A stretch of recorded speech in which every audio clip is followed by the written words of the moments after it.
Se algum de vocês está querendo construir uma torre, não se assenta primeiro a fazer as contas dos gastos, para ver se tem com o que acabar?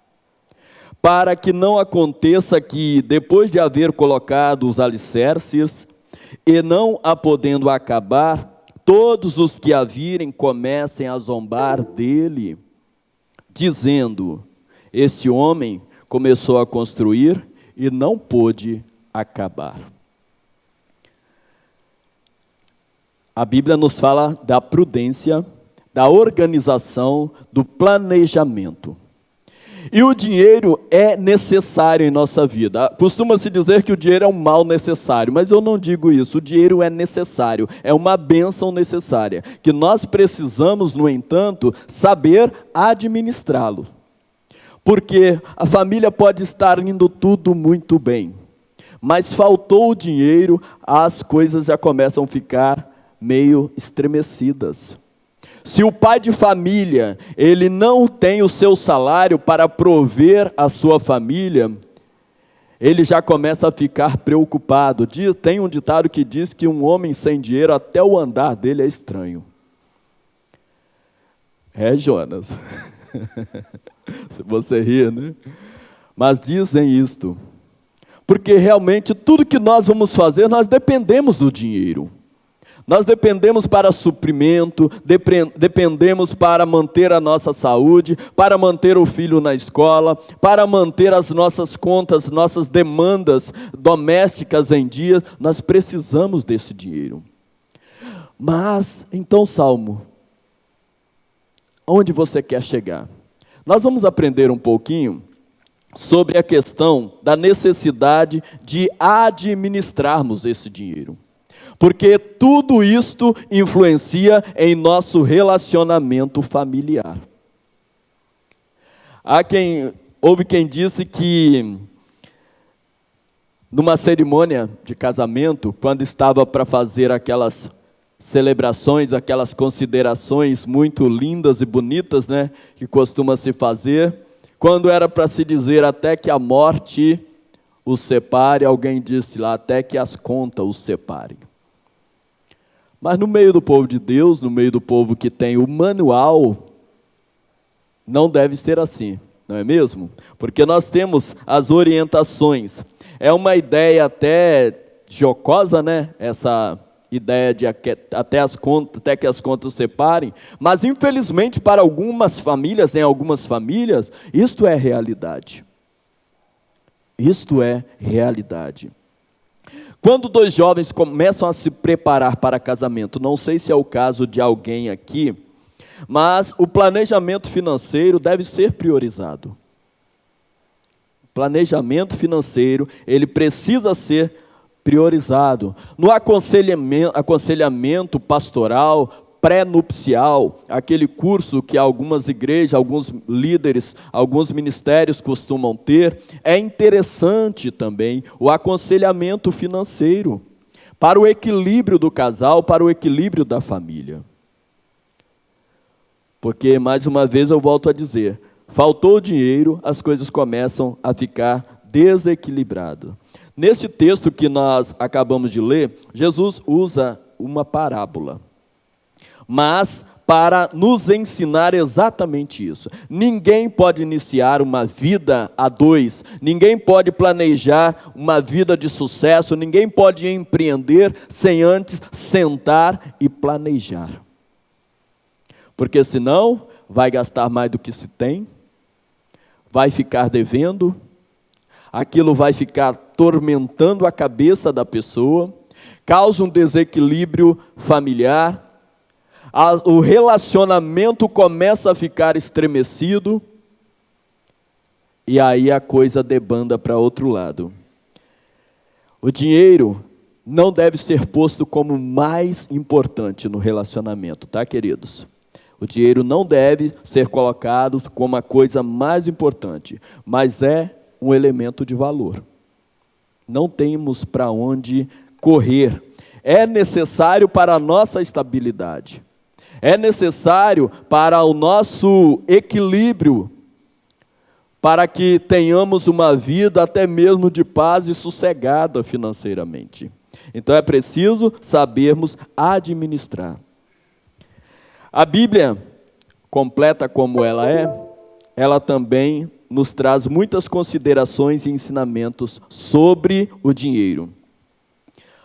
Nós vamos referir-nos a alguns textos, mas eu vou apenas citá-los para que você possa, se quiser anotar, se você fizer uma busca rápida aí, for rápido e ligeiro, você pode também fazer isto. E são muito bem aplicáveis à nossa vida financeira. Existe o plano financeiro de Deus.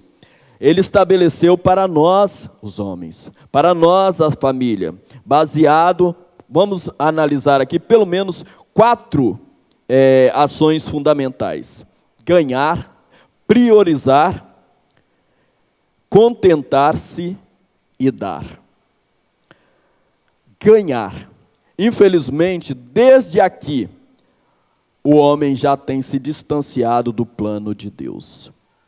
Desde a forma de ganhar, o homem já se distanciou do plano de Deus. É muita enxurrada de incentivos, para ganhos astronômicos, para ganhos fenomenais, jogos de azar, loteria esportiva, jogo do bicho e outros tantos. Hoje mesmo eu estava até falando para minha esposa, o mecânico que eu costumo, não vou chamar de o meu mecânico, porque quem sou eu para ter um mecânico, Alguns aí têm o meu mecânico, outros têm o meu médico, mas eu não tenho. O mecânico que eu costumo recorrer a ele, essa tarde mandou aquele negócio do, como é que fala?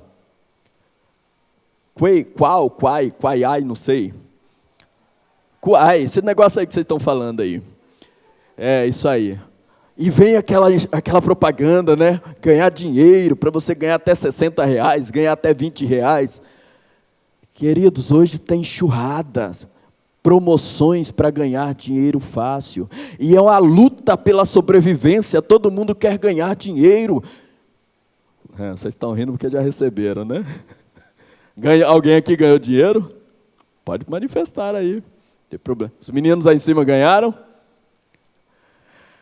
Mas então é isso, queridos. Nós somos todos os momentos abordados. É um monte de esse pessoal da internet, que eu não sei falar o nome, Coaches, isso. Esses coaches que ensinam você a ganhar dinheiro fácil. Tinha uma moça aí até que ficou famosa. Ela virou até meme, Ganhar dinheiro fácil. E com isso, muitos crescem o olho e investem aquilo que tem e o que não tem, e acabam perdendo, às vezes, uma quantia que estava reservada lá no banco, às vezes uma aposentadoria que estava reservada lá. A pessoa, na ânsia, no ímpeto de ter mais e mais e mais, acaba perdendo o pouco que tinha guardado.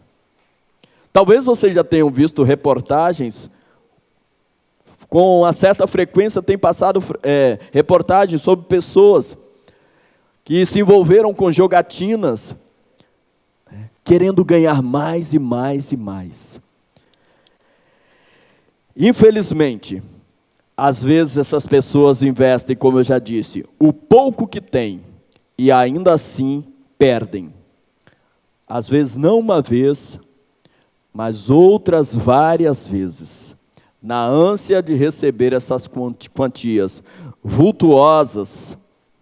Outros são nos investimentos financeiros, até mesmo bancários, que são oferecidos.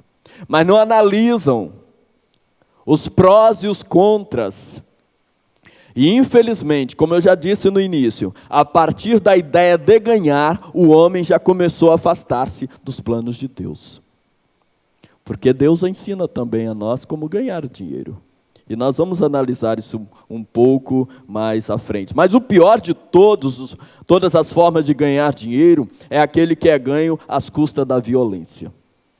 E infelizmente, todos os dias, amanhã, se você ligar a sua TV ou o seu rádio, ou acessar a internet, nas primeiras horas da manhã, você vai observar que tem notícia de alguém que se apoderou do bem de outro, alguém que assaltou outra pessoa, alguém que furtou uma outra pessoa, alguém sempre querendo se dar bem em cima do outro.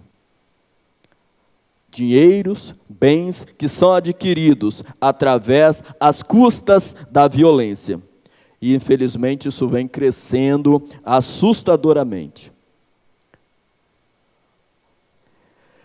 Essas coisas, queridos, são muito diferentes daquilo que Deus planejou. Lá no Gênesis 3, verso 19, o Senhor disse ao homem: do suor do teu rosto comerás o teu pão. Isso significa o quê? Trabalho, não é? Trabalho. Deus não é contra o trabalho. Há quem diga, né? Se eu pego quem inventou o trabalho. Vai ter que se ver com Deus, porque Ele quem criou o trabalho. Outros colocam a culpa em Adão e Eva, por causa do trabalho. Não, querido. Antes mesmo do pecado, antes mesmo da queda do homem, o trabalho já existia. Porque Deus não colocou Adão e Eva para ficarem lá só passeando no jardim, brincando, não. Ele os colocou lá para cuidar do jardim. E quem cuida de alguma coisa, trabalha, dedica-se a ela, não é mesmo? Então o Senhor colocou lá no jardim ainda essa regra: do suor do teu rosto comerás o teu pão. E a Bíblia, ela traz-nos vários exemplos de pessoas que foram assalariadas por seus trabalhos. Um exemplo é Jacó, quando foi assalariado, mesmo que o seu sogro lhe deu uma pernada, né? Labão, mas Jacó foi assalariado por trabalhar para Labão. Depois nós temos Joquebede, a mãe do menino Moisés, recebeu um salário para cuidar do seu próprio filho. A mãe que foi babá do seu próprio filho e ainda recebeu para cuidar dele. Mas temos também em Ageu, capítulo 1, verso 6, uma orientação, uma exortação, uma admoestação, que fala que tem muitas pessoas que trabalham, ganham o seu salário, mas é como se pegassem o salário e colocassem num saco furado, por não saber administrar. Infelizmente, tem pessoas que recebem o seu dinheiro, quando recebe no dia 30, um exemplo, quando dá no dia 5 não tem mais nada, e está reclamando: cadê o meu dinheiro, onde foi, eu não sei onde eu fui, onde eu coloquei esse dinheiro. Se você não sabe, muito menos eu, né? É preciso saber administrar. É preciso que nós tenhamos essa sensibilidade, esta sabedoria, porque, como eu disse, isso influencia em nosso relacionamento familiar. Quantas irmãs aqui, né, não gostariam que o esposo chegasse, né? Toma aqui, amor, toma R$100, vai lá fazer a unha. Quase ouvi um glória a Deus das irmãs aí. Mas, não, Sal, mas a minha esposa trabalha. Não, meu querido, eu não estou falando que ela dependa de você, não. É um gesto, é uma manifestação de carinho, de amor. Ela pode até ter o salário dela, mas eu garanto que a reação dela em você chegar e falar isso, demonstra que você está cuidando dela. Confirma aí, Senhor. Teve um dia que eu cheguei para minha esposa e falei para ela: olha, o final de semana vou te dar. Ela brinca de Vale Night. Eu falei: você pode fazer o que você quiser na noite de sábado, né? Aí ela falou: eu vou ligar para as minhas amigas e nós vamos dar um passeio lá no shopping. Eu falei: se te satisfaz, fique à vontade. Porque eu particularmente não sou chegado a shopping. Mas as mulheres gostam, a maioria não é, Rebeca? Principalmente se tiver com dinheiro. Então, queridos, isso fortalece o nosso relacionamento também. Isso é muito importante. Mas para isso acontecer, é preciso ter equilíbrio. É preciso que nós saibamos até onde podemos ir. E a sua esposa também vai entender quando você disser que não tem. Porque se você nunca negou, quando ela disser que não tem, ela vai entender também, não é? É necessário para que o nosso relacionamento familiar seja fortalecido, seja equilibrado. Agora, a outra parte, nós falamos sobre como ganhar. A outra parte também para um equilíbrio financeiro, para que o nosso relacionamento flua na maior tranquilidade. Prioridades. Existem coisas que são necessárias. Existem coisas que são prioridades. Então você tem que saber equilibrar isso aí. Tá? Eu estava anteontem no terminal de Vila Velha e passou um senhor vendendo, eu acho que picolé. E ele gritou: picolé, picolé, aceita PicPay? Porque a onda de agora é PicPay, não é? E se você for nessa, você gasta o que você não tem, porque o PicPay você tem que pagar, ou é de graça? Eu nunca usei. É de graça o PicPay? Eu acho que tem que pagar, né? Então nós temos que tomar cuidado com isso. Cartão de crédito, isso aí daqui uns dias vai ficar, me ajuda aí, Igor. Exato, defasado. Vai ser só aplicativos. Mas enquanto temos, se você tem, é preciso controlar, é preciso priorizar aquilo que é necessário. Não inventar moda, simplificando, não inventar moda. Amor, esse colchão está machucando a minha coluna. Espera aí, mas tem uma alternativa que a gente pode virar o colchão. Precisa ir na loja e comprar um colchão agora, né? Dá para esperar aquela promoção do final do ano, Black Friday. Espera, né, irmã? Talvez virando o colchão já vai amenizar a situação. Então nós temos que analisar isso, priorizar aquilo que é necessário.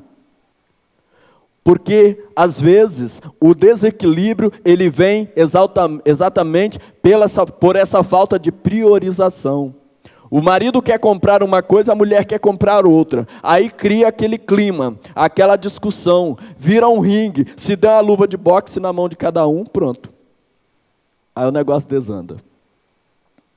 É preciso que obedeçamos as prioridades, estabeleçamos as prioridades. O que é necessário?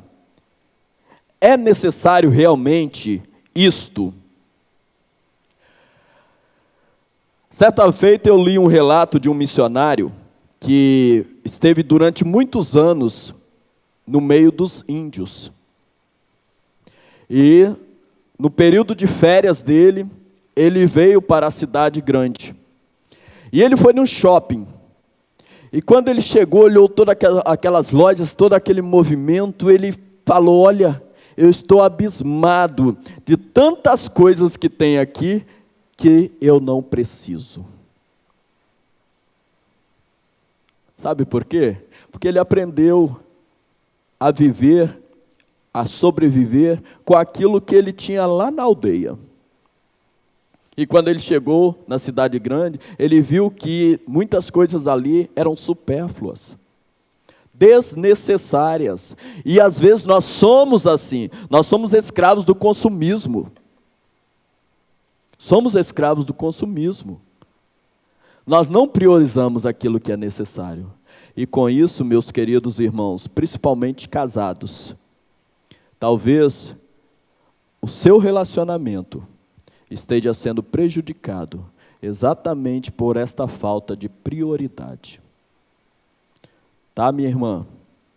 Tá, meu irmão? Abre o guarda-roupa, trocentos pares de sapato. Eu não tenho nenhum sapato para ir para a igreja.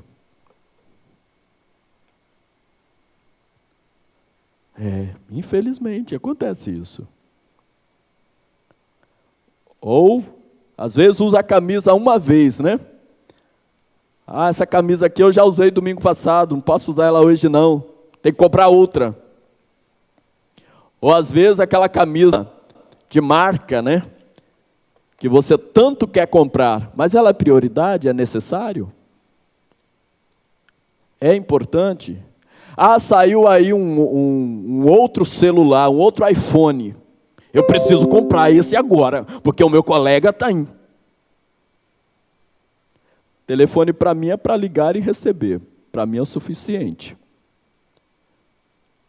Mas, se você pode, tudo bem, mas é prioridade. Porque quem não tem, terá filhos.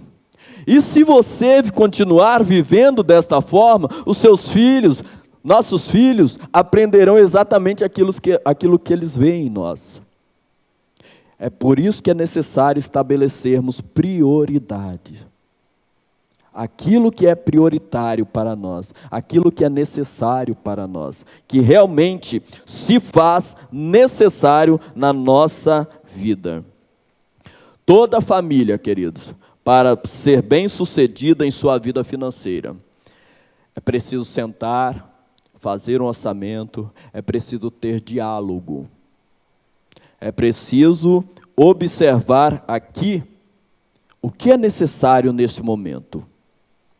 A geladeira, eu quero trocar a geladeira. Dá para esperar um pouquinho? Não, amor, eu já até assusto com essa geladeira à noite. Parece que tem uma escola de samba quando eu venho aqui na cozinha, tanto que essa geladeira bate. A minha máquina de lavar, daqui uns dias ela vai parar lá na sala, de tanto que ela anda quando está batendo as roupas. Mas vamos analisar se há necessidade. Quem sabe o maridão pode até fazer uma média, né? Quando você pensar que não, a máquina de lavar está chegando. Mas é preciso estabelecer prioridades. A minha intenção aqui, queridos, não é dar manual, dar lição, nem também colocar normas e regras na vida de ninguém. Mas com base bíblica nós precisamos ter este equilíbrio, porque senão seremos como o homem citado lá em Ageu, aquele que recebe o salário e coloca como se num saco furado.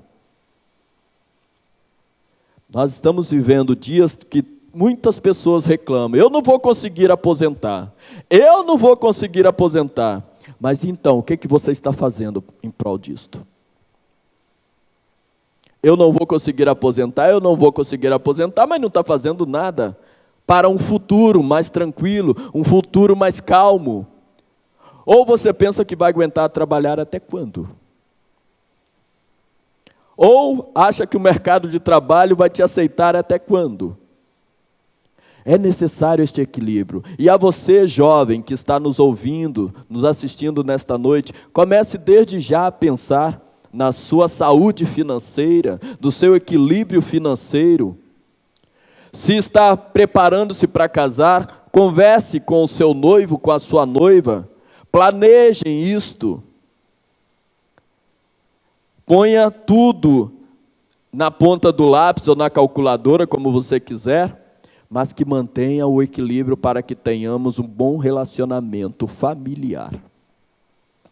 Para que exista um bom relacionamento familiar. Deus é provedor? Sim, mas Ele nos dá também para nós administrarmos.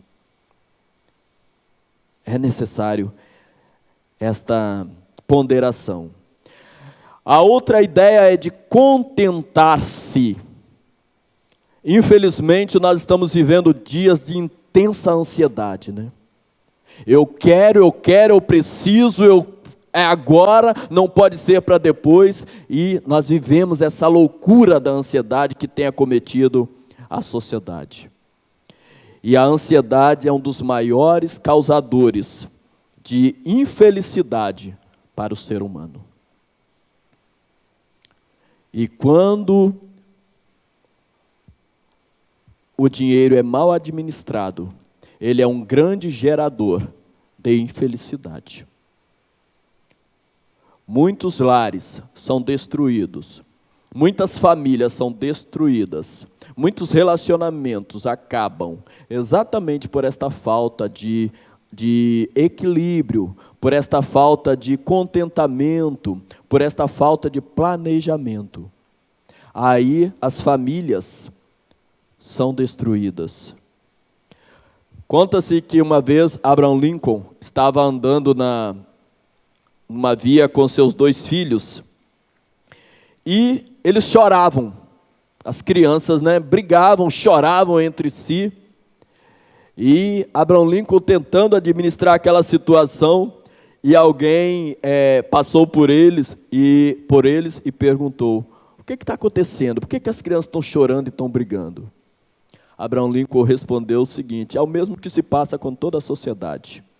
Eu tenho 3 nozes, mas cada um deles quer 2. E às vezes nós fazemos exatamente isso, A família tem 3 nozes, o casal tem 3 nozes, mas cada um quer 2. Não vai chegar a nenhum denominador comum, não vai chegar a nenhum equilíbrio. Por isso a necessidade de diálogo, por isso a necessidade de conversa. Você tem seus pais, você vai casar, você é recém-casado ou é casado, sente com eles, aconselhe-se com eles. São pessoas que já passaram possivelmente muitos perrengues na vida, podem te aconselhar, podem nos aconselhar. Não precisa levar tudo a ferro e fogo. Os nossos pais, se não tem mais os pais, nós temos muitos irmãos maduros aqui na igreja, um exemplo. Sente com esses irmãos, converse, aconselhe-se com eles. Irmãos, você e sua esposa, eu gostaria de que eu e minha esposa batêssemos um papo com vocês. A gente está passando por uma dificuldade financeira, e vocês parecem serem pessoas equilibradas, talvez já passaram por muitos perrengues.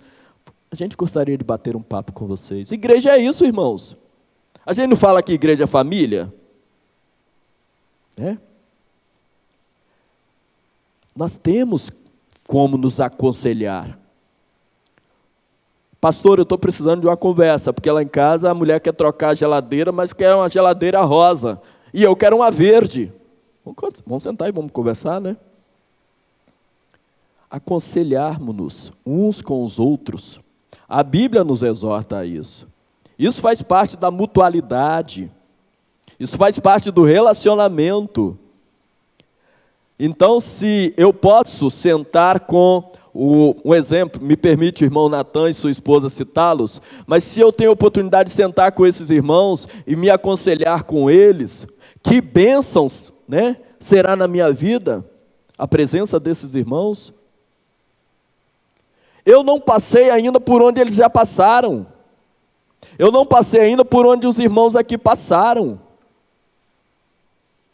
Eu posso sentar-me com eles e ser instruídos por eles. Salmo, é difícil, mas vai por aqui. Eu tenho experiência. Eu já tentei fazer a mesma coisa que você está tentando fazer. Não deu certo. Tá? Isto é igreja. Isto é relacionamento. Isto é família. E nós precisamos disso para manter este equilíbrio. Precisamos nos contentar também com aquilo que o Senhor nos dá. Essa necessidade essa ânsia, essa ganância às vezes, de que eu tenho que trocar de carro porque o vizinho trocou, eu tenho que pintar o apartamento porque o vizinho pintou, eu tenho que fazer um muro aqui porque o meu vizinho já fez. Quem disse isso? No seu tempo, na sua oportunidade, dentro das suas possibilidades, dentro do equilíbrio, dentro do seu orçamento, deixe as coisas acontecerem. É por isso, queridos, que nós precisamos ter a nossa vida dosada pelo Espírito Santo de Deus. Porque um dos frutos do Espírito é domínio próprio. Domínio próprio, equilíbrio, mansidão. E tudo isso vem de Deus. Eu não estou falando aqui que você vai viver a sua vida sem contrair dívida, não. Claro, existem momentos que a gente tem que contrair dívidas. Eu tenho dívidas. Aliás, dívidas não, dívida. Graças a Deus, por enquanto é só uma. Mas houve a necessidade E a gente tem que manter até mesmo essa dívida sob o nosso controle. Nós vivemos num país consumista, capitalista, né? Onde tudo que vamos fazer é necessário pagar. Mas tudo isso também tem que ser ponderado e analisado. Jesus, certa feita, falando a um povo que estava ouvindo ele, interrogando com várias coisas, ele disse o seguinte, está lá em Lucas 12, verso 15, o seguinte: você já está com a sua Bíblia aberta, por certo? Vamos voltar tão somente aí no capítulo 12, verso 15, Jesus diz o seguinte: cuidai-vos e guardai-vos da ganância. A vida de um homem não consiste na quantidade de bens que ele possui. O mundo diz o contrário, que nós somos aquilo que temos, mas Jesus disse o contrário do que o mundo diz. A vida de um homem, o valor de um homem não consiste na quantidade de bens que ele possui. Até mesmo porque caixão não tem gaveta, né? Vamos e deixamos tudo. Fica tudo por aí. Quem vai usufruir? Não sei. Você não sabe. Então, queridos, muitas vezes os nossos relacionamentos familiares é atrito conjugal, atrito de pai e filhos, atrito de filhos e pais, tão somente por falta de uma administração financeira equilibrada, tão somente por falta de sentar e conversar. Meu filho, esse mês não dá, mas vou trabalhar essa ideia para o próximo mês, está legal? Nada contra você comprar um patinete, alguma coisa para o seu filho, aquele iPhone, você pode, ele quer, você pode, sem problema. Mas ensine o seu filho também a administrar o tempo, administrar o dinheiro que ele também possivelmente irá ganhar futuramente. Porque se nós os pais não ensinarmos, quem vai ensiná-los? Todos os dias, nos meus plantões, eu abordo pessoas que se encontram em situação de rua. A origem delas são as mais diversas. Eu estava conversando com uma jovem, fui levar uma família para o abrigo. E quando eu cheguei lá, tinha uma jovem, e ela veio conversar comigo, e nós empreendemos um diálogo ali. Eu falei para aquela jovem, você não estava aqui da última vez que eu vim? Ela falou, não, tem 3 dias que eu estou aqui. E eu tenho um apartamento. A minha família mora na cobertura, ali na Praia da Costa.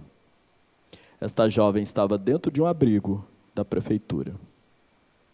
Eu falei, menina, o que houve com você? Eu não cuidei daquilo que meus pais me deram. Mas ela falou uma coisa que me alegrou naquele momento. Ela foi, em nome de Jesus, daqui a 3 dias eu estou de volta dentro da minha casa. E eu quero fazer tudo diferente. Somos nós que precisamos ensinar os nossos filhos, queridos. Nós precisamos ensinar os nossos filhos. Porque eles serão futuros pais. Eles serão futuros esposos. E aquilo que ensinamos, eles aprenderão. Se administrarmos bem na presença deles, eles vão ter esse ensinamento. Se absorverão, aí já é outra coisa. Mas o exemplo vai ser dado. O ensino vai ser passado. E é por isso que nós precisamos, como igreja, falarmos sim da saúde financeira da nossa família, saúde financeira, o equilíbrio financeiro da nossa igreja.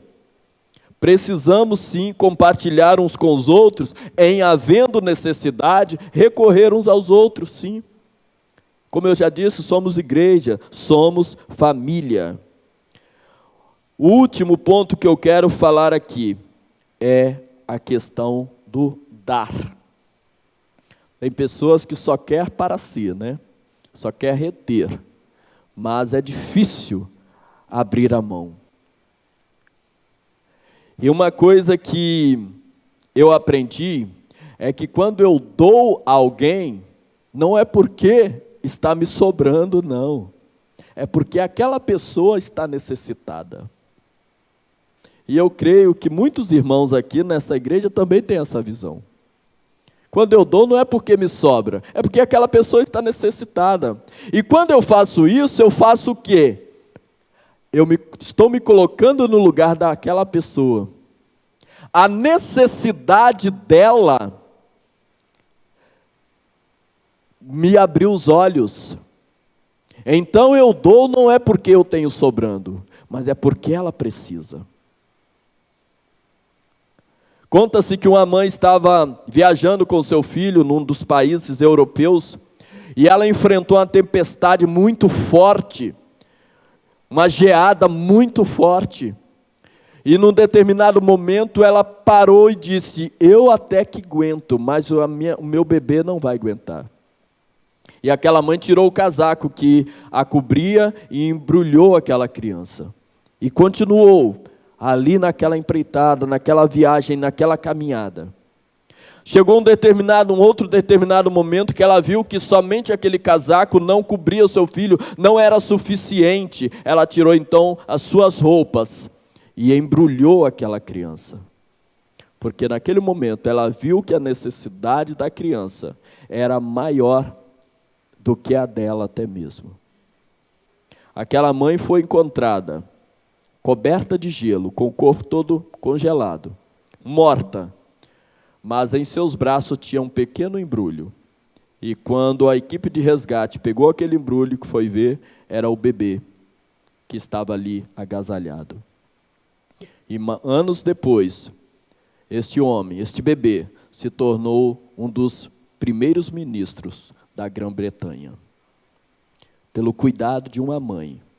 Ela não deu porque estava sobrando, ela deu porque o bebê tinha necessidade. E é assim que nós somos, queridos, é assim que nós devemos ser como o povo de Deus.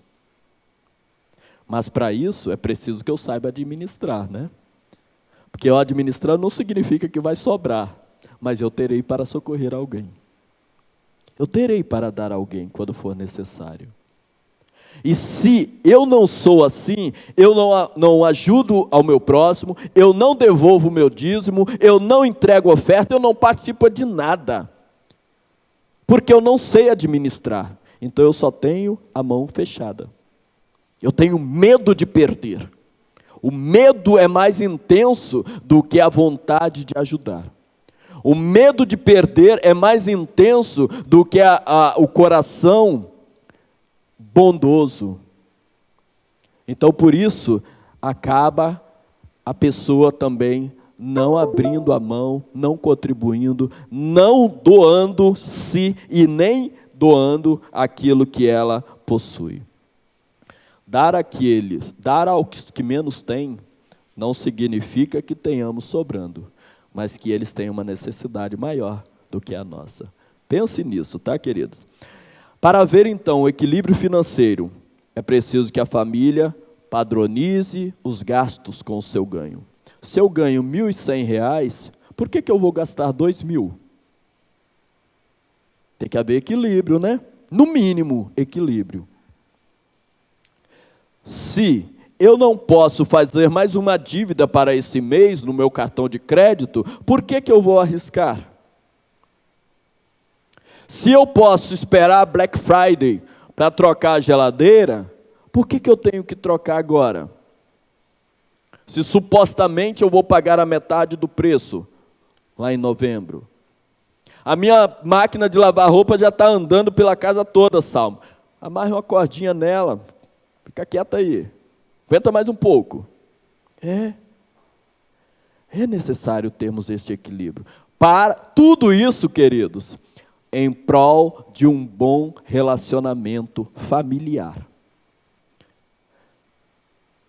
A palavra diz que a mulher sábia, ela edifica a sua casa, mas a tola derruba com as próprias mãos. E mulheres, eu ouvi um dito seguinte, que nós os homens podemos ser a cabeça, mas vocês são o pescoço. Isso significa que a cabeça gira para onde? Para onde o pescoço permite. Então a sabedoria de vocês é muito importante para nos ajudar. Por isso Deus as fez companheiras, auxiliadoras, ajudadoras, para isso. E nós, homens, tenhamos a responsabilidade de ouvir as nossas esposas também, porque tem homem que não quer saber de ouvir a mulher, né? A mulher quer falar, não, deixa que eu já decidi, pode deixar que eu já sei como é que eu vou fazer. Não é por aí, você casou é relacionamento. Casamos é relacionamento. Eu estou fazendo com o meu dinheiro, você tem o seu, se mete não. Não é assim, queridos. Os nossos salários também devem ser conjugados, devem ser cônjuge uns dos outros, né? Devem ser casados. Não estou dizendo que você tem que pegar o seu dinheiro e entregar tudo na mão da sua mulher ou vice-versa. Mas deve ser compartilhado. Qual o problema de um saber quanto o outro ganha? Eu não tenho problema nenhum em relação a isso. Não vejo por que ficar escondendo o quanto eu ganho da minha esposa. É importante até para ela me socorrer no momento de necessidade, ou vice-versa. O plano de Deus não inclui dívidas nem juros, queridos. Deus nos quer em uma vida de paz, uma vida de tranquilidade, uma vida sem dor de cabeça. Olha o que o apóstolo Paulo escreveu na carta aos Romanos, capítulo 13, verso 8. Ele diz, a ninguém devais coisa alguma, senão o amor. Eita, um dia eu vou chegar lá. Espero não ficar devendo nada a ninguém, só amor. O que vai ser meio difícil pagar, né? Mas já é um passo, já é importante. Ainda em Provérbios 22, verso 7, o escritor disse, o que toma emprestado é servo do que empresta. Sabe por quê? Porque naquela época, quando alguém tomava o dinheiro emprestado de alguém que tivesse um status, uma situação financeira maior, e não pudesse pagar, aquele que tomou emprestado, ele se tornava escravo daquele a quem ele estava devendo. Por isso que o escritor disse isso. E não é diferente em nossos dias, não é? A gente não torna-se escravo braçal, mas experimenta pegar um dinheiro emprestado com alguém e não pagar para você ver. Alguém já foi vítima disso, não precisa se manifestar. É isto. Pega um dinheiro emprestado com o banco e não pague. Vão ligar para a sua casa 24 horas. Vão ligar. Pega o dinheiro emprestado com a sua cunhada e não pague. Aquele almoço de domingo vai acabar, tá? Tem esse negócio mais não. Pega com a sua sogra. A mãe tem um coração enorme. Mãe ainda costuma perdoar, dependendo da mãe, né? Mas não faz hora com a sua mãe não, tá? Pegou. Se você diz que é emprestado, você fez um compromisso de devolver. E a palavra do crente tem que ser sim, sim, não, não. Se eu cheguei e disse que era emprestado, eu não disse que era dado. Então eu firmei ali um compromisso de devolução. E a palavra diz que aquele que toma o dinheiro emprestado e não paga, torna-se escravo daquele a quem ele tomou emprestado. Nunca evite dívidas e prestações. Eu digo evitar porque, como já disse, para muitas pessoas é impossível, né? Existem momentos que a gente tem que contrair dívidas sim. Nunca adquire coisas que você não precisa. Coisas desnecessárias. Eu citei o exemplo aqui das irmãs dos sapatos, mas tem homens também que é gastador. Gasta naquilo que não interessa, não é necessário. Como eu dei o exemplo do iPhone, iPad, iPod, não sei nem se pode tanta coisa assim, mas está lá gastando. Precisamos ter esse controle. Não se deixe levar por anúncios. Pode pagar com PicPay. Aí tome lá mais uma dívidazinha, né? Propagandas, vitrines, ou pelo que os outros possuem. Viva a sua realidade. Todos os membros da família devem participar do nosso orçamento financeiro, queridos. E uma vez nós vivendo assim, a nossa família será uma bênção. Você vai ter o prazer de, aos domingos, sair com a sua família para ir numa churrascaria, para ir numa lanchonete, num restaurante, sem preocupação alguma. Mantenha o equilíbrio financeiro. Nós seremos mais saudáveis. Teremos a nossa mente saudável, os nossos relacionamentos serão mais saudáveis. E a Bíblia nos ensina isso. A Bíblia nos ensina isso. Isso aqui não é nenhum treinamento, não é nenhuma palavra de coach, não. É a palavra de Deus que nos ensina a viver assim. Para não sermos como aquele homem que recebe o salário e o coloca como se colocasse num saco furado.